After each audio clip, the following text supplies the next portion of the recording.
وہ علماء دین جو کہ مسجد میں اپنی نماز بھی آخری صف میں آگے پڑھتے ہیں اور لاکھوں کے چندے انہوں نے اکٹھے کیے ہوئے ہیں، اور مسجد کی ایک ٹوٹی خراب ہوتی ہے، پتہ نہیں خود ہی کروا دیتے ہیں تاکہ چندہ اکٹھا کر سکے، اور وہ آ کے آپ کو جمعے والے دن اپیل کریں کہ یہ ہمارے مسجد کی وضو خانے کی ٹوٹیاں جو ہے خراب ہیں، گیزر خراب ہوا ہے، نیا لگوانا ہے، چندہ دیں۔ تو ان سے پوچھو جو پہلے چندے لیے وہ اسی لیے تو لیے تھے، ان پھر خرابی ہوئی ہے پھر نہ صرف چندہ مانگتے پہ ہو، اور حالت یہ ہوگی کہ 40 50 50 60 60 لاکھ 1 کروڑ کی گاڑیاں انہوں نے بھی اپنے بچوں کو خرید کے دی ہوئی ہوں گی، اور بچوں کی تعلیم کیا ہوگی؟ میٹرک فیل۔ کام کیا کرتے ہیں؟ ابا جی جو ہے مولوی ہیں، یہ کام کرتے ہیں، خود تو کچھ بھی نہیں کرتے، تو وہ پیسہ دین کے نام۔ اور اسی مدرسے میں وہ بچے جن کی خاطر لوگوں نے چندے دیے تھے وہ بیمار پڑے ہوئے ہیں، انہیں کوئی دوائی لے کے دینے والا کوئی نہیں، ان کے کپڑے میلے ہیں، دھونے والا کوئی نہیں ہے، جن کے نام سے وہ لوگ کھا رہے ہوتے ہیں، وہ بیچارے ذلیل و خوار ہو رہے ہیں۔ یہ پریکٹیکلی ہم نے دیکھا ہے۔ یقین کریں کئی مدارس میں تو آپ بچوں کے ساتھ کھڑے ہو کے نماز نہیں پڑھ سکتے، پورا نماز کے اندر وہ کھجلی کرتے رہتے ہیں، ان کو دانے نکلے ہوئے ہوتے ہیں کیونکہ ان کو کوئی دوائی نہیں لے کے دیتا۔ اور دیکھیں چھوٹے چھوٹے بچے ہیں یار، یعنی جو شخص شادی شدہ نہیں ہے یا اس کے بچے نہیں ہیں اس کو تو اس چیز کا احساس نہیں ہے، جن کے بچے ہیں ذرا ان سے پوچھیں کہ یار یہ کسی کے بچے نہیں ہیں؟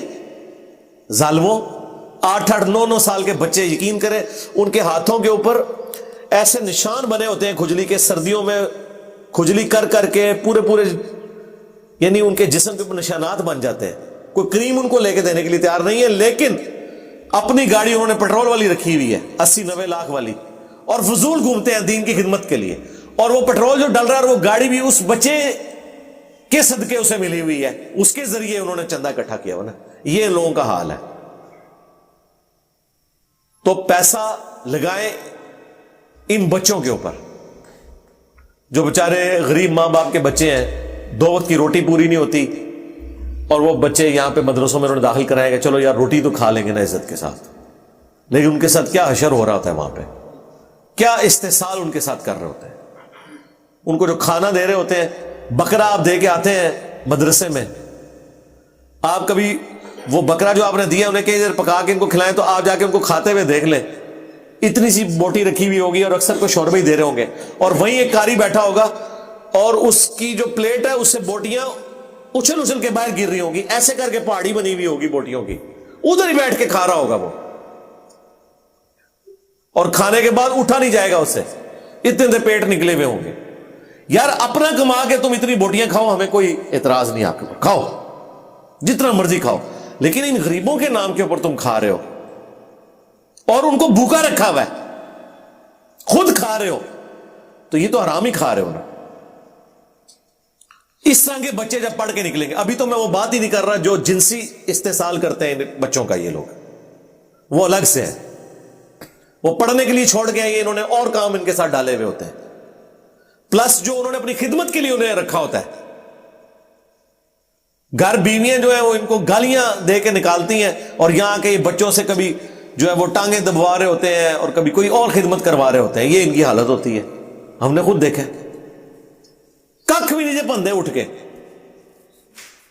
اور بچوں کی ڈیوٹی لگائی ہوئی ہے، اور بچے بھی بیچارے وہ سمجھتے ہیں کہ استاد کی خدمت کرنی ہے، یار یہ استاد ہیں، یہ اس قابل ہے کہ ان کی خدمت کی جائے، ان کو تو جیلوں میں ڈالنا چاہیے، اور ان کے اوپر جو ہے نا وہ کیڑے مکوڑے چھوڑنے چاہیے، چونٹیاں چھوڑنی چاہیے جیلوں میں ڈال کے، یہ تو اس قابل ہے۔ کیا اپنے بچوں کے ساتھ یہ کچھ کریں گے؟ یہ یقین کریں اتنا ترس آتا ہے۔ میں تو کوشش کرتا ہوں یار میں کسی ایسی مسجد میں اب نماز نہ پڑھوں جہاں مجھے کوئی بچہ نظر آ جائے اس طرح کا، میرا دل پسیج جاتا ہے یار۔ ان کے اپنے بجلی کے بل 60,000 70,000 لاکھ میں بھی آ رہا ہوتا ہے، لیکن گیس نہیں ہے، بجلی کا ایک گیزر بچوں کو نہیں لگا کے دے سکتے کہ یار وہ بیچارے عصر سے مغرب بیٹھ کے کپڑے ٹھنڈے پانی کے ساتھ دھو رہے ہوتے ہیں، پھر ان میں سے کئی بیمار ہوتے ہیں اور کئی بچے مر بھی جاتے ہیں۔ مدارس میں کئی بچوں کی ڈیتھ ہو گئی ہے ٹھنڈ ہونے کی وجہ سے، انہیں وہ فیسلٹیز نہیں انہوں نے دی ہوئی، اور خود ان کے نام کے اوپر انہوں نے ساری فیسلٹیز اویل کی ہوئی ہیں۔ اس وقت انہیں خیال نہیں آتا یار یہ جو فی سبیل اللہ ہے، اور وابن السبیل بھی ہیں، وہ مسافر ہے نا، اللہ کی راہ کے مسافر ہیں بیچارے، یار ماں باپ اس لیے چھوڑ کے گئے ہیں، آپ ان کے ساتھ یہ کچھ سلوک کریں، ان پہ یہ ظلم ڈھائیں۔ آپ کبھی ان بیچاروں کو کپڑے دھوتے ہوئے دیکھیں یار، بڑا آدمی نہیں بیٹھ کے وہاں پہ اتنی دیر ٹھنڈے پانی کے ساتھ کپڑے دھو سکتا جو یہ چھوٹے چھوٹے بچے بالکل معصوم یار 8-8 10-10 سال کے بچے. ہمارے بچے تو یقین کریں مطلب 8-8 10 سال کیا یہ 15-15 سال کی عمر میں وہ جو ہے وہ اٹھ کے پانی نہیں خود پی سکتے. ہم اتنی احتیاط کرتے ہیں کہ یار چلو بچے ہیں ترس دل پسیجتا ہے. انہوں نے دوسروں کے بچوں کے ساتھ یہ سلوک کیا ہوا اور اس سے بڑھ کے ان کے نام کا لے کے کھا رہے ہیں. پھر افطاریوں کے لیے لوگ پیسے دیتے ہیں تو وہ افطاریاں کرواتے ہیں بچوں کی اور 8-10 افطاریوں کے جو پیسے آئے ہوتے ہیں ایک افطاری کرواتے ہیں اور پیچھے ایک بینر لگاتے ہیں پہلے ایک کمپنی کا, پھر تھوڑی دیر بعد وہ تصویر کھینچنے کے بعد اسی افطاری کے اندر دوسری کمپنی کا لگا دیتے ہیں بینر اور 8-10 افطاریاں جو ہے ایک افطاری میں ختم کر دیتے ہیں. یہ وہ پریکٹیکلی جو کچھ ہو رہا ہے میں آپ کو بتا رہا ہوں. حالانکہ یہ سارے کے سارے صدقات ان کو دین کے نام کے اوپر مل رہے ہوتے ہیں. اپنا لیونگ سٹینڈرڈ انہوں نے کیوں آپ رکھا ہوا ہے؟ مجھے یہ نہیں سمجھ آتی کہ تم لوگ خود تو کما ہی نہیں رہے ہو, یا اگر کوئی عالم دین اپنا کماتا ہے نا تو وہ ٹھیک ہے اپنے اوپر لگائے. ان بچوں کے نام کے اوپر جو تم کما رہے ہو ان بچوں کے اوپر کیوں نہیں لگ رہا اور اسی طرح لگے جس طرح تم اپنے بچوں پہ لگا رہے ہو.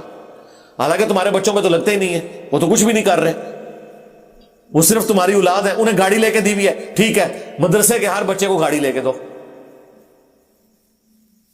ان کی 2 وقت کی روٹی نہیں صحیح طریقے سے پوری کر سکتے. تو اتنے ظالم ہیں. جبکہ یہ آیات آپ کو پڑھ کے سنائیں گے اور یہ سن لیں انہی آیات کا درس ذرا ان مولویوں کا سن لیجئے گا. کبھی ترجمہ کلاس میں یہ آئے نا زکوٰۃ کے مصارف تو اس کے بعد ذرا پوچھئے گا کہ یہ جو زکوٰۃ ہے اس کے کسٹوڈین تو آپ ہے نا, بیت المال تو اب ختم ہو گیا, امت میں زکوٰۃ کلیکٹ کون کر رہا ہے اس وقت؟ علماء. ہم تو نہیں کلیکٹ کر رہے نا, ہم بھی کچھ حصہ مدارس میں دے دیں گے, کچھ اپنے رشتہ داروں کو دے دیں گے, لیکن پلانٹ ارتھ پہ زکوٰۃ کلیکٹ کون کر رہا ہے؟ صرف علماء. بینک سے تو آپ ایک دن پہلے ہی یکم رمضان سے پہلے ہی پیسے نکلوا لیتے ہیں, یہ کرنٹ اکاؤنٹ کھلوایا ہوا ہے تاکہ اس میں سے زکوٰۃ نہ کٹے. ٹھیک ہے اچھی بات ہے, نہ کٹے, آپ خود تو دینا. زکوٰۃ کلیکٹ کون کر رہا ہے؟ خمس کلیکٹ کون کر رہا ہے؟ یہ لوگ. آپ ان سے پوچھیں کہ آپ بتاؤ یہ لگا رہے کہاں؟ آپ تو صرف اپنی تنخواہ لے سکتے ہو اس میں سے. تنخواہ کتنی؟ 10,000 20,000. تو گاڑی کیسے رکھی ہوئی ہے 20,000 تنخواہ میں؟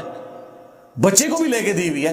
تو پوری زندگی 20,000 روپے مہینہ جوڑتا رہے تو گاڑی خرید نہیں سکتا, پیٹرول ڈلوانا تو دور کی بات ہے, خرید نہیں سکتا. یہ ہمارے جتنے ریاستی اداروں کے لوگ ریٹائر ہو کے جب باہر کے ملکوں میں بھاگتے ہیں اور ان کے اثاثے ڈکلیئر ہوتے ہیں, ان کی پوری زندگی کی تنخواہیں بھی جمع کریں نا تو اس اثاثے کا 1000واں حصہ بھی نہیں بنتا. تو ان سے پوچھے کون سی تم نے جاگ لگ گئی ہے, حرام سور کمایا؟ مدارس میں بھی یہی کچھ ہو رہا ہے. کس چیز کا کھا رہے ہو تم؟ تو اللہ سے ڈر جائیں. اللہ تعالیٰ نے یہ 8 مصارف بتائے ہیں اور ساتھ ہی پھر فرما دیا ہے فریضۃ من اللہ, یہ اللہ کی طرف سے زکوٰۃ فرض کی گئی ہے. واللہ علیم حکیم, اب اللہ خوب علم رکھنے والا ہے اور اس کے کام حکمت کے ساتھ ہے. اللہ کو خوب پتہ ہے کون زکوٰۃ کے معاملے میں ڈنڈی مار رہا ہے کہ وہ اللہ کی راہ میں خرچ نہیں رہا, یا جو کلیکٹ کر رہا ہے وہ کیا ڈنڈی مار رہا ہے, وہ اللہ تعالیٰ کے علم ہے. وہ بخاری مسلم میں حدیث ہے, ایک مدم نامی غلام تھا, اس نے بیت المال میں سے صرف ایک چادر اٹھا لی تھی کہ یار اس کی کیا قیمت ہے, فوت ہو گیا. بخاری مسلم میں آتا ہے خیبر کے موقع پر تیر لگا اسے, شہید ہو گیا. صحابہ نے کہا اسے شہادت مبارک ہو. یہ الفاظ ہیں بخاری مسلم کے. نبی علیہ السلام نے فرمایا تم اسے شہید کہہ رہے ہو, حالانکہ حضور کی سواری کا کجاوا کستا تھا, حضور کو وضو کرواتا تھا. اس سے بڑا کوئی سعادت والا صحابی ہو سکتا ہے؟ تم اسے کہہ رہے ہو شہادت مبارک, اور مجھے اللہ نے دکھایا کہ ایک چادر اس نے مال غنیمت میں سے چوری کی, بیت المال میں سے, اللہ نے آگ کی اس کے اوپر پہنا دیا اسے. بس یہ حضور نے بات کی ہے تو صحابہ کرام نے گھروں کو دوڑے. اور بخاری مسلم کے الفاظ ہیں اگر ایک رسی کا ٹکڑا بھی کسی نے مال غنیمت میں سے یہ سمجھ کے اٹھایا تھا نا کہ یار اس کی کیا قیمت ہے, چلو میں لے جانا, کہا وہ بھی انہوں نے جمع کروایا کہ نہیں یہ رسی نے کہیں فٹ ہو جائے. اور یہاں جناب انہوں نے پورا پورا مال ہتھیا لیا ہے. تو اللہ تعالیٰ فرما رہا ہے واللہ علیم حکیم, اللہ کو خوب علم ہے جو 2 نمبری کر رہے ہو نا تم لوگ, چاہے وہ دینے والے یا کلیکٹ کرنے والے. اور یہ اس کی حکمت ہے, وہ تمہیں پکڑتا نہیں, آخرت میں پکڑ لے گا, چھوڑے گا نہیں. اللہم لا تجعلنا منہم, ایسے لوگوں میں اللہ تعالیٰ ہمیں شمار نہ کرے کہ جو اس طرح کی خیانت کرنے والے ہیں. اللہ تعالیٰ اس امتحان میں ہی نہ ڈالے میں نے تو ابھی تک جس کو بھی امتحان میں پڑھتے ہوئے دیکھا ہے نا وہ گیا، وہ نہیں بچتا۔ مسکین مسکین مولوی دیکھے ہیں جو زمانہ طالب علمی میں 2 وقت کی روٹی ان کے لیے ایشو تھی، ہم ان پہ ترس کھاتے تھے، آج یقین کریں وہ بھی پورے پورے سانڈ بڑے ہیں، ٹوریا نہیں جانتا انہوں کو، پتلے پتلے ہوتے تھے، 2 وقت کی روٹی نہیں تھی پوری ہوتی، اور اس وقت وہ اپنے استادوں کو گالیاں نکالتے تھے۔ آج ان استادوں سے بڑے ڈان بنے ہوئے ہیں، کیونکہ یہی کچھ تو انہوں نے سیکھا، نکالا کیا اس میں سے؟ تو اللہ سے ڈر جائے۔